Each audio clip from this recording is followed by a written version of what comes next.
İstəmirəm deyir atam məhəlləyə çıxanda utana belə məhəllədə gəlsin. Görək bunu kim deyir? Müğənni Zeynəb Həsəni açıqlaması ilə diqqət çəkib. Gənc müğənnilərdən birisidir, amma onun da belə biraz yaşı var. Təbii ki, bir verilişdə deyib, tarixin bir günü verilişində deyib, qonaq olub, orada Zeynəbin geyimindən söz açılıb. Tolikdəki maşallah bilirsiniz də, belə deyir sözü. Tərbiyəmi, əxlaqımı özümə görə qoruyuram.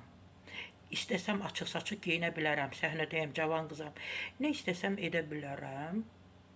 Subay qızam, istəmirəm. Atam məhəlləyə, mən məhəllə deyirəm, məhəlləyə utana çıxsın.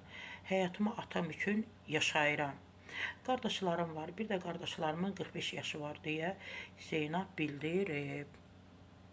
Maraqlıdır, maraqlı açıqlamadır. İnsan həm özünü düşünür, həm ailəsini düşünür, həm atasını, qardaşını düşünür.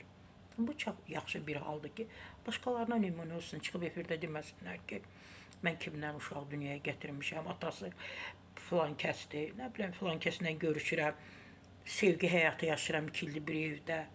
Bu maraqlıdır.